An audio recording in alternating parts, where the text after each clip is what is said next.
Brilliant. Right. Well, thank you so much for coming along this morning. It's a great pleasure to be able to talk to you, and really appreciate that you're getting so stuck into the summer school. So that is fantastic. Thank you very much indeed. So I'm Matt. I'm a politics tutor at Jesus College in Oxford. I'm also what's known as the Access Fellow at the college. So what we're going to talk about today is how to become a genius. Okay, which is sort of a term that we throw around quite a lot, but not necessarily being entirely clear on what it means. So let's try and break it down. Let's start with a bit of a question. Would you say that you are gifted? Gifted, right? Do you think you are gifted? Now, be honest with yourself, have a little think about it. Do you think you're gifted? You don't need to drop it in the chat. You can if you want. You can say, yeah, I'm 100% gifted if you want. That's fine, but definitely not required. Now, the reason I ask is because this is just, to me, a really fascinating turn of phrase, right?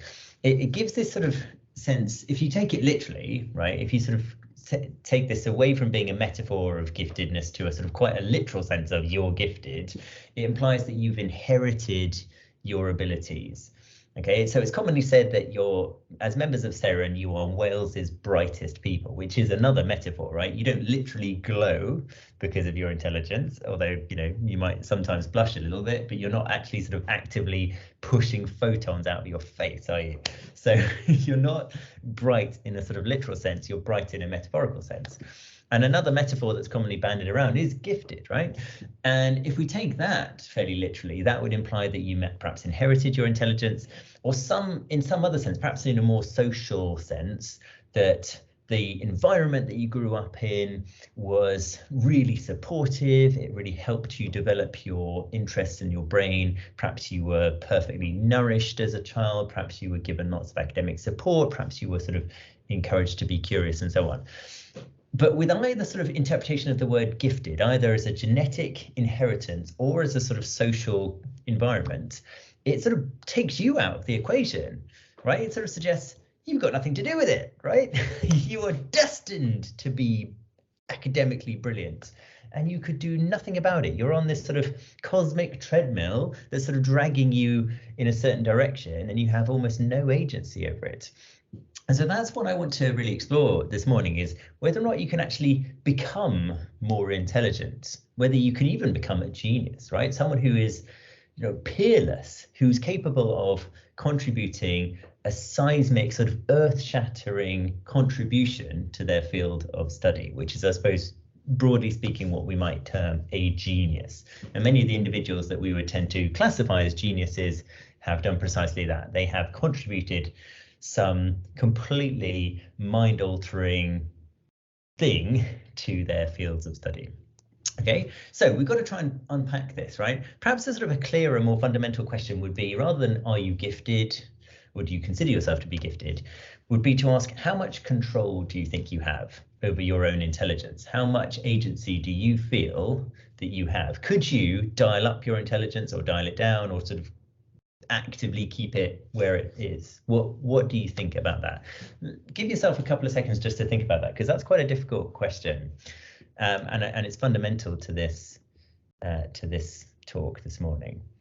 So do feel free to drop comments in the chat as well, or questions. I'd be happy to try and answer them as we go along, but just have a think. How much control do you feel you have over your own intelligence? Okay, so tricky question. Well, let's start with the heritability thing. Let's start with genetics, right? To what extent is intelligence a gift from your parents, and it's woven in to your genes?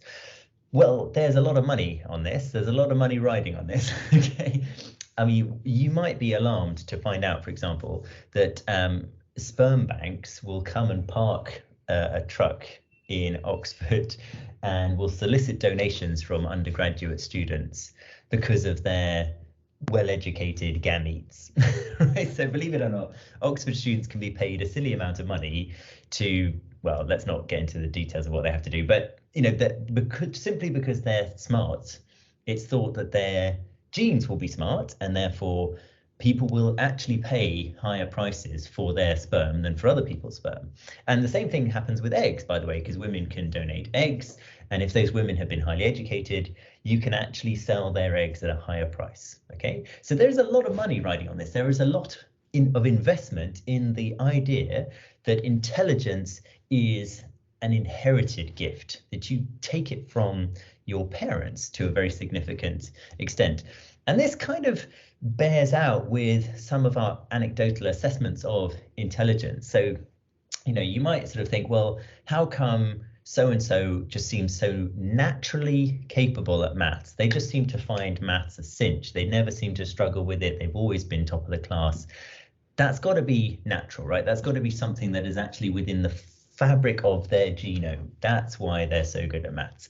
Or, you know, such and such a person is incredibly good at languages, could be another example. Or indeed, you know, conversely, you might sort of try and explain away someone's endless struggles with education as genetic as well. You might sort of say, well, you know, that person just doesn't get along at school, doesn't really click with them at all.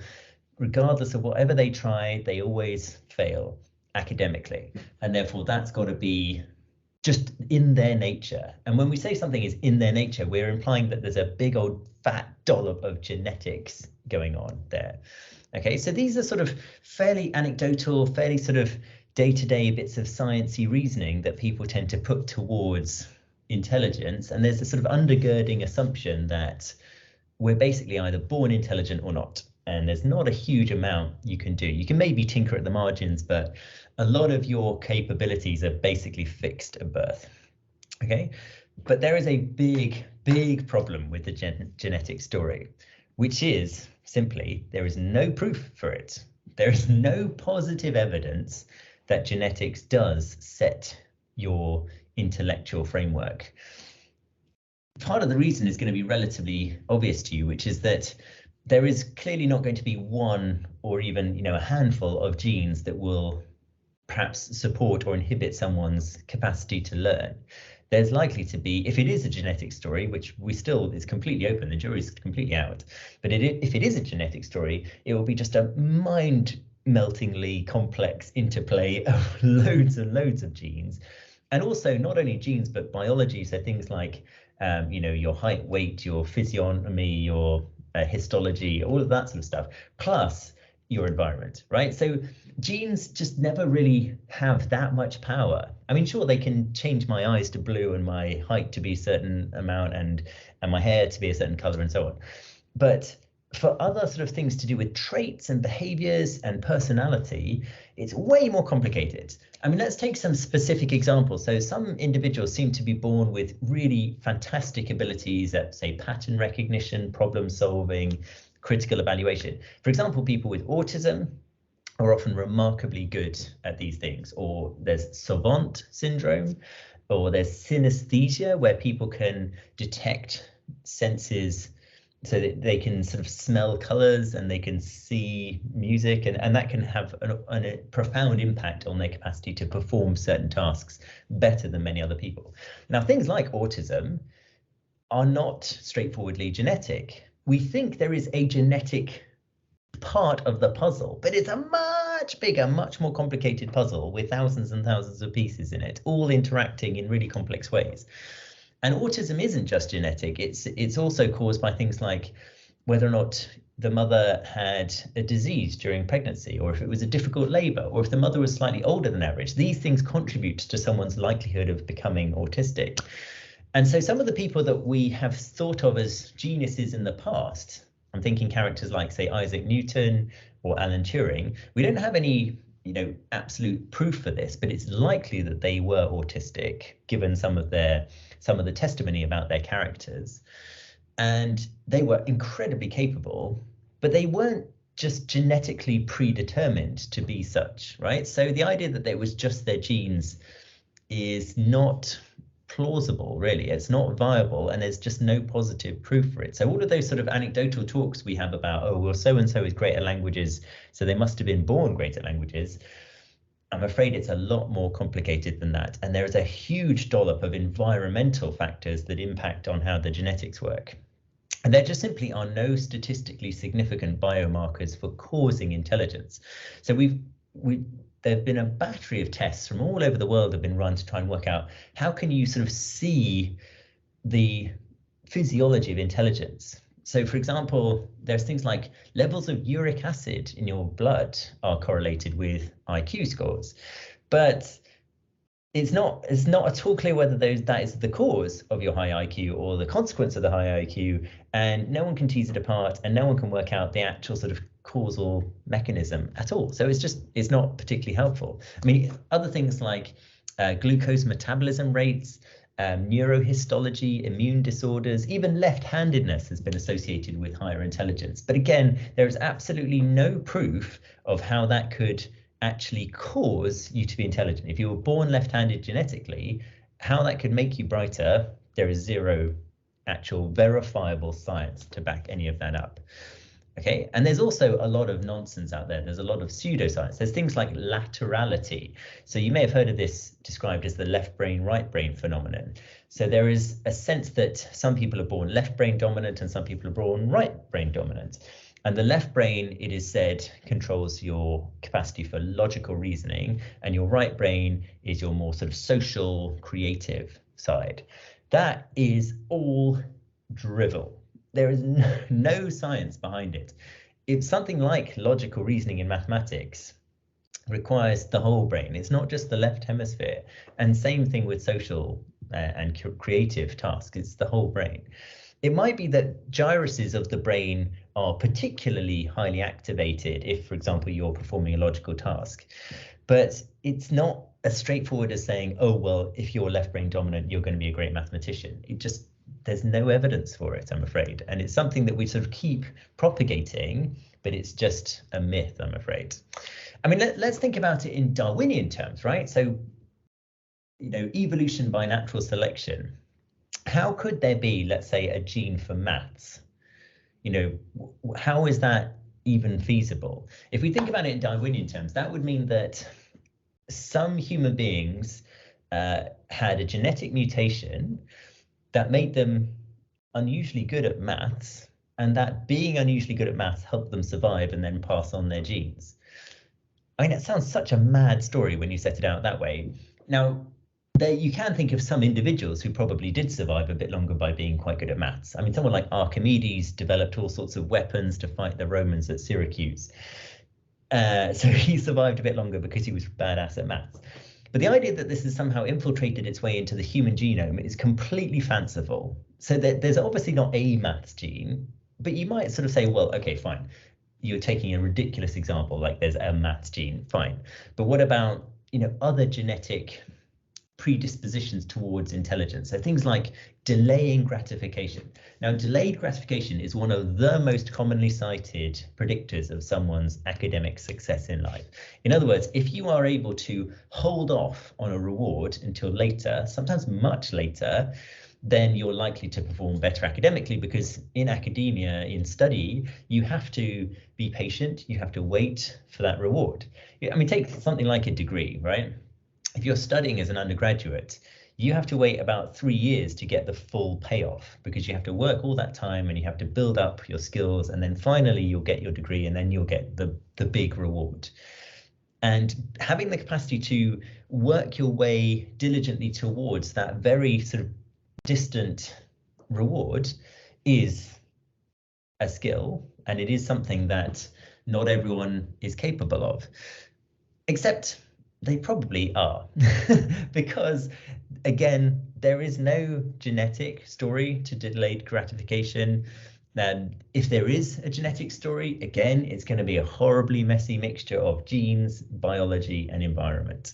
And indeed, there have been studies to show that mice can be taught and can learn to delay their gratification within a single generation. In other words, you don't have to pass on the genes of delayed gratification. You can actually just train mice to delay their gratification. And similar things have been shown in infants and children.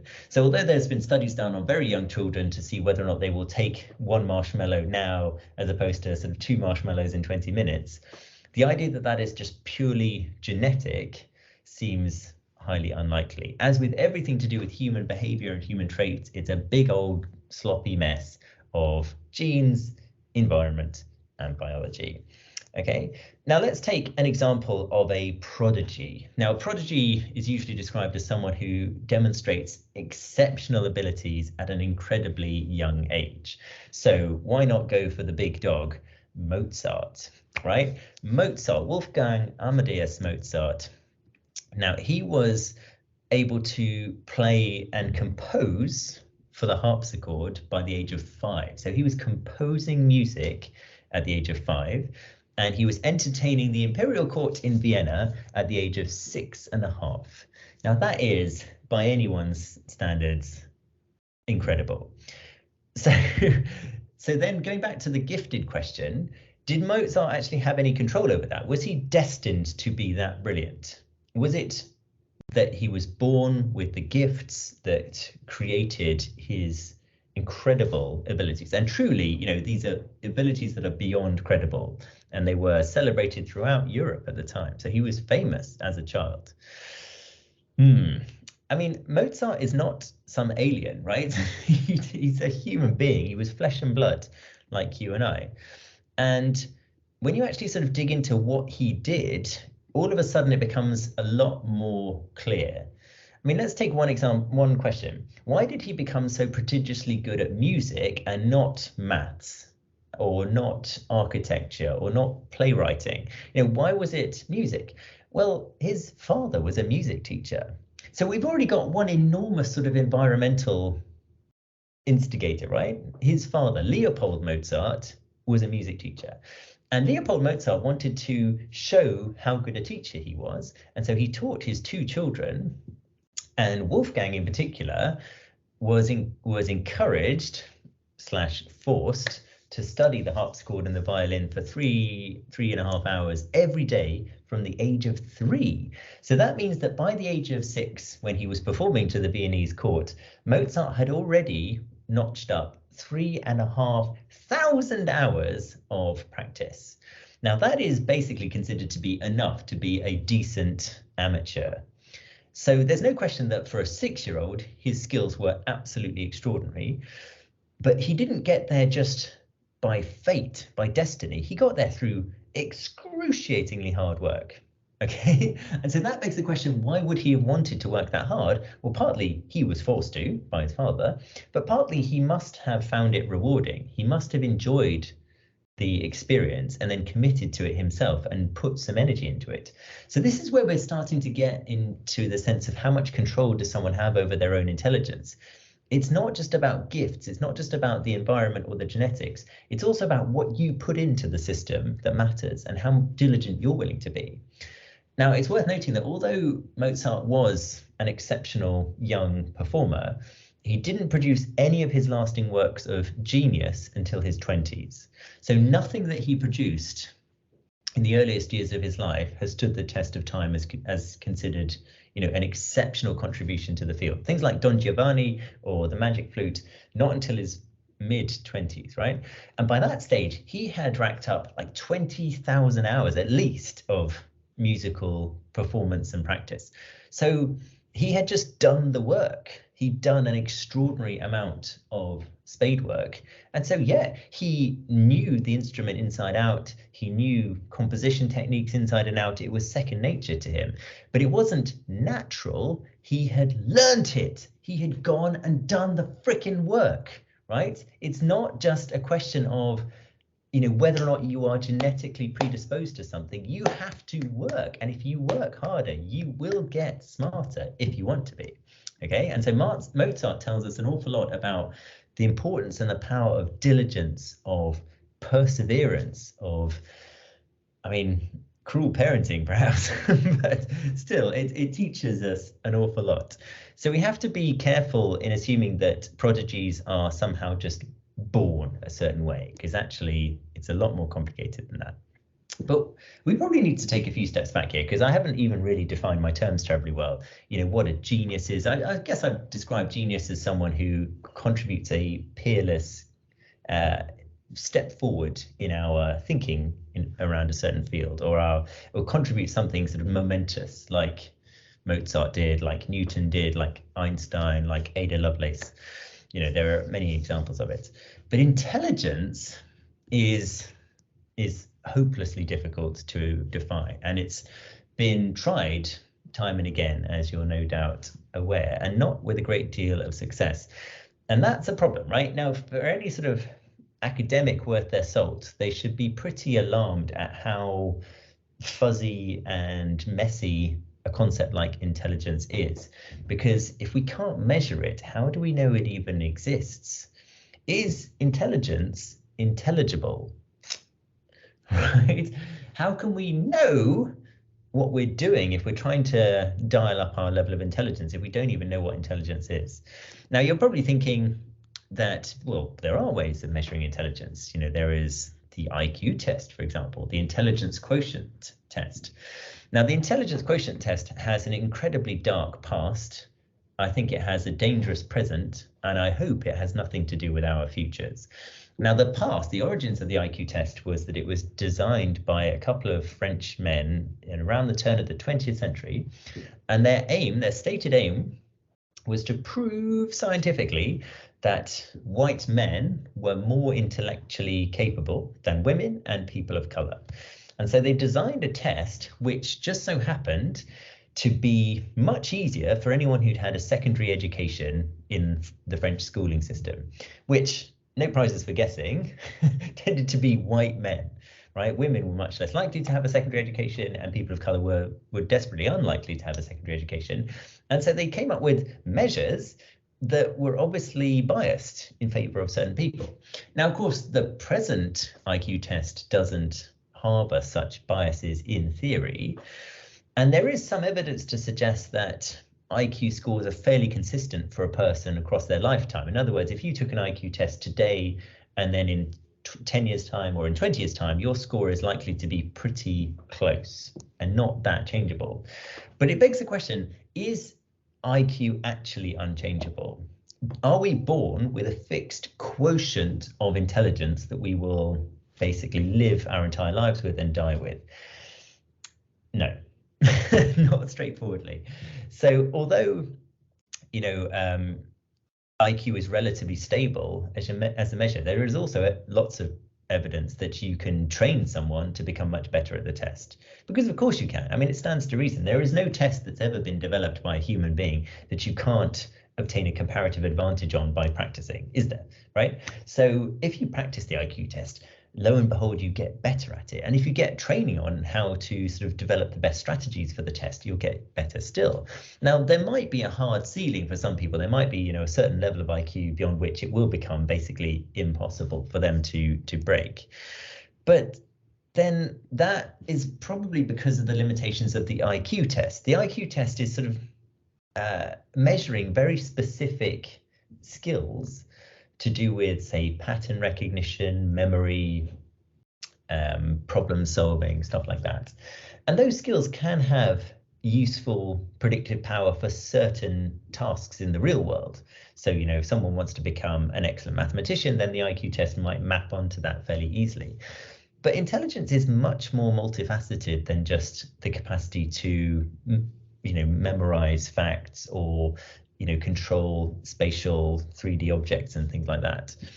And so someone like Howard Gardner, for example, a Harvard psychologist, came along and said, well, we should think about intelligences, you know, multiple intelligences. And he split up intelligence into 8 different components, which includes things like logical mathematical ability or linguistic verbal ability, but also kinesthetic intelligence. So he would say that sports people were incredibly intelligent because that, you know, their capacity to manipulate their bodies and objects in space is, you know, evidence of extraordinary ability. And, you know, I've got a lot of time for that theory. I think that makes a lot of sense. You know, someone who is able to kick a ball and judge intuitively the way the wind is blowing and how to get it around a wall of defenders and into a goal, you know, that is sort of tiny split-second micro decisions being taken very, very fast. And that is surely a sign of intelligence. Now, the issue with Gardner's 8 intelligences is, again, there's no sort of concrete evidence for their existing. So it's more theoretical than verifiable.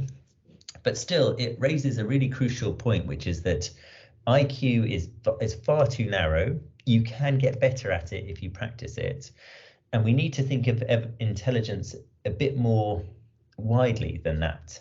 I mean, one aspect that Gardner includes, for example, is interpersonal intelligence, or what's sometimes called these days emotional intelligence. Now, I would strongly suggest that that is a very good predictor of someone's success in life, someone's capabilities, but it's obviously not tested by the IQ test. So again, it gives us a sense of, well, if we tell people you have a low IQ, we're sort of damning them. But the measure we're using to measure their intelligence is incredibly unreliable. So we've got to be incredibly careful with this, right? You know, the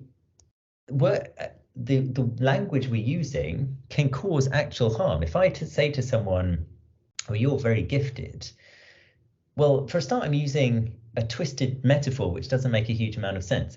And then secondly, I could be basically telling them, you've got no control over your destiny. Everything that happens will have happened because someone gave you a gift, and nothing you do about it will make any difference.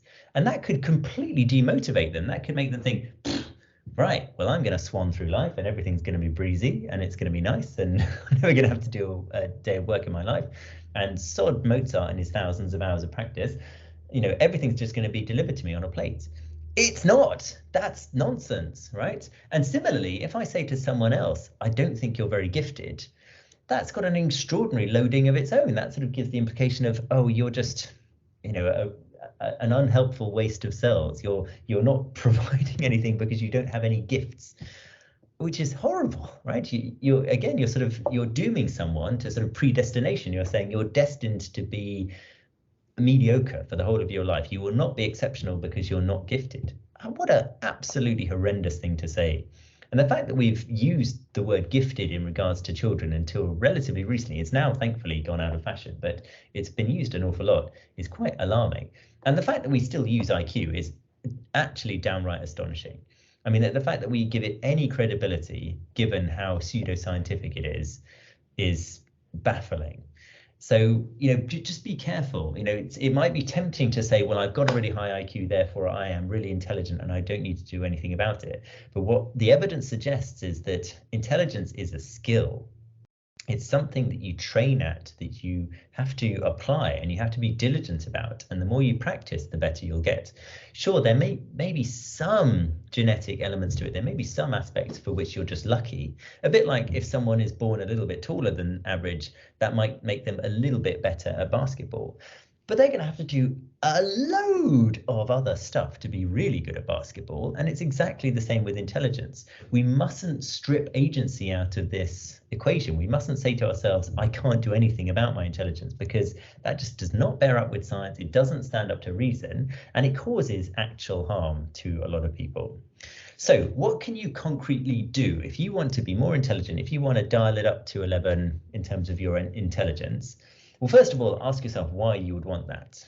Okay, so be slightly careful. Be careful what you wish for, as they say. Why would you want to be more intelligent? I mean, intelligence can give power. So I suppose that's the bottom line. If you want to be a bit more powerful in terms of the choices you make in your life and the effect you can have on other people's lives, intelligence, all things being equal, can give you power. Knowledge is power, as Francis Bacon said. But I would say not knowledge so much as, you know, thinking skills. Okay, but being a more powerful person does not make you a better person. You know, many of the best people I've ever known in my life have not achieved academically, but have nonetheless been intelligent in a range of other ways that they've practiced, such as they have been incredibly beautiful, emotionally intelligent people. So just be slightly careful as to whether or why you might want intelligence. But let's just assume for a minute that you do want to be a bit more intelligent. Well, then you've got to acknowledge how much power is in your hands. How much intelligence isn't just about fate and predestination, and that you're going to have to roll your sleeves up and you're going to have to do a bit of work if you want to be more intelligent.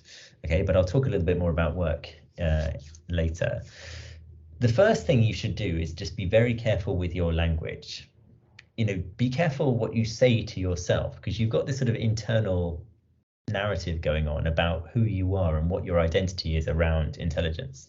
And everyone does this, right? So I'm not saying you've got a problem here. I'm saying this is just very normal, very common, but it can also be quite damaging, quite dangerous. So for example, personally, I used to say, I can't do maths. I just would blanket refuse to engage with maths. And the reason was because I had a terrible teacher when I was 14 who literally bullied me. So he treated me really appallingly. And so I actively hated maths because I had such sort of difficult associations with the subject, because it was genuinely quite traumatizing. Now, the thing is that that's not true. It's not really plausible that someone can't do maths. Now, it may be that I can't catch up on the number of hours that someone who's devoted themselves to maths has done, sure. But the idea that I'm completely incapable of doing maths is just a lie. And it was a lie that I was telling myself because it somehow comforted me. It gave me an opt-out. It gave me an excuse not to actually engage with maths. But when I came to Oxford to do my postgraduate research, that was no longer an option. I had to do maths for my political science research. And so at first, it was a horrible struggle. It was a completely sort of psychologically draining horror show, because I was just saying to myself, I can't do maths, I can't do maths, I can't do maths, I'm doing maths, what's going on? The problem was the narrative, it was the mindset. There was no plausible argument to suggest that my brain is so different to someone else's brain that it can't do maths. That just doesn't make a shred of sense. And we say this sometimes to young people. We say, oh, well, boys can do maths better than girls. Nonsense, utter drivel. I mean, it's appallingly dangerous drivel as well. And it somehow gets sort of reinforced such that young women dial out of maths and computer science and physics at a younger age, which is awful and completely, unfounded. So the idea that you can't do X is incredibly unlikely. Okay, another example is I don't have a good memory. That's a choice. That's a choice. You're making a choice not to have a good memory. Okay, there is tons of evidence to suggest that you can augment your memory skills. You can just learn how to have a good memory. For example, it's been estimated that within a week you could learn how to memorize a pack of playing cards, such that if someone showed you a randomly shuffled pack of playing cards, you would be able to faithfully work out the entire order within just a week's worth of practice, which is a few hours a day. Now, that would be a very intense week, but there are just skills, there are just tricks you can learn to develop your memory. And people like London taxi drivers who have to learn all of the streets of London have been shown to grow the bit of their brain, the hippocampus, that controls memory coordination. So just like any other organ can grow if you use it, your brain will grow and it will develop if you use it. But if you say to yourself stuff like, I don't have a good memory, you're dialing out. You're just saying at the start of the fight, I can't do this. But that's not true. In all likelihood, that is just not true. So you've got to be very careful about the self-abuse you might be committing on your person through these sort of narratives, okay? You also have to acknowledge that geniuses are human beings, and that people with extraordinary intelligence, even those who are not geniuses, who are not contributing enormously sort of groundbreaking insights to their field, are just human beings like you and I, okay? Another thing you can concretely do is never work a day in your life. Now, earlier when I was talking about Mozart, and I was talking about perhaps if you want to develop your thinking skills, you might have to do a lot of work, right? Work, like Rihanna, okay? Actually, I have a big problem with the word work. I mean, this is, you're noticing a pattern, I'm sure, with my talk here, which is that I get hung up on words, right? I think the way we use language is sometimes very dangerous, and we get a bit sort of tempted to not think about the words we're using. And the word work, I find, is interesting because it's very alienating. So what I mean by that is that if you work on something, you can be sort of tempted to think that you're doing it for someone else's benefit. That, let's say you're working on your homework, that's to keep your teachers happy or your parents off your back. Let's say you're doing some university work. Again, it's because you've got to get through a hoop that's been set out by the lecturers, by the academics, in order to test you. So it's just your work is for someone else. Now, this use of the idea of work comes from Marxist theory, so Karl Marx, as in sort of communism. And he sort of suggests that, you know, a lot of people are alienated from their labor, from the stuff they do, because it's for someone else's benefit. They work all day, but they're basically giving all their money to the capitalist bosses. And it's very similar with things like homework, schoolwork, university work, paid work. You can very quickly get into a sense of, this is all for someone else. This is not for me at all. And actually, you just need to reframe it in your mind, because when you are working at school, it is all about you. Everything is about you. It's about developing your skills, about making you smarter. And so you need to take the word work out of your day-to-day vocabulary and start using other language like study. Today I'm going to study for something. Today I'm going to understand something better. Today I'm going to appreciate this, right? The activity will be identical to the thing you did the day before. It will still be work, but now it's all about you. It's all about what you're doing, right?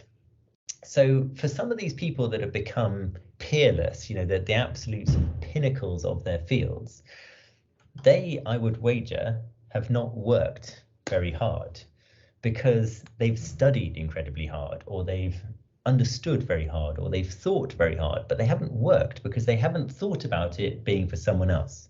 They've thought about it being for them. They've been selfish, but in an incredibly positive way. Okay, so be careful with how you work, because it's not about work. All right, so just to sort of wrap things up, there is a conclusion in a fantastic book about genius by a man called Michael Howe. So if you're interested in any of the things that have been discussed today, including the abilities of Mozart, there's an amazing book called Genius Explained by Michael Howe, which I owe a great deal to.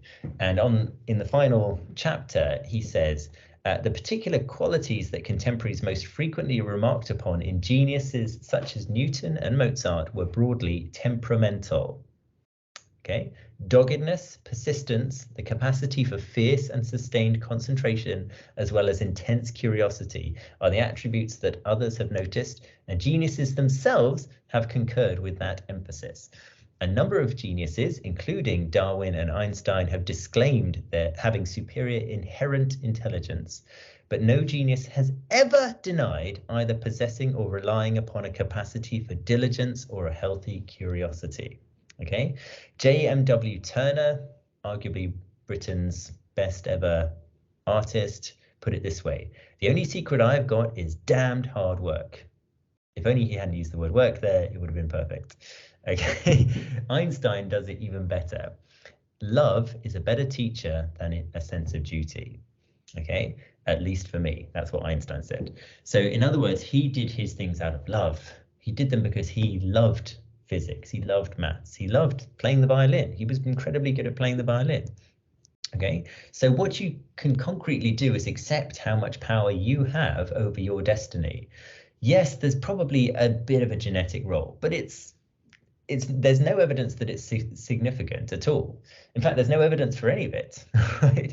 The only evidence we do have is that people who've succeeded have been the ones that have been diligent and curious and hard thinking, not hardworking. Okay, so chase the dopamine. When you feel good about something, when you get that reward, go after it. Sort of enjoy your studies, enjoy your learning, because it is empowering. It will make you more powerful, and you've got to accept that the more hours you put into it, the better you will get, as predictably as night will follow day. Okay, now, do you even need to be a genius to get into a university like Oxford? No, no, you don't. You do not need to be someone who is on track to contribute a completely sort of earth-shattering change in our way of thinking.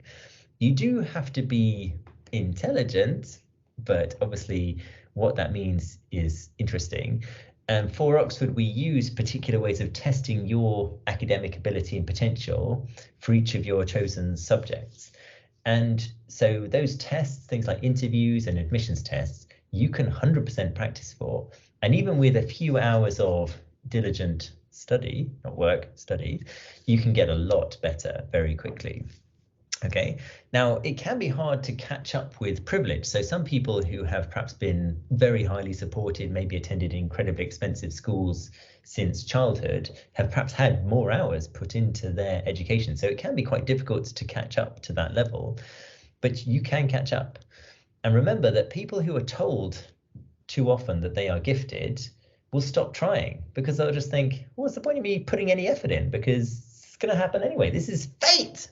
All I have to do is just exist and I will succeed.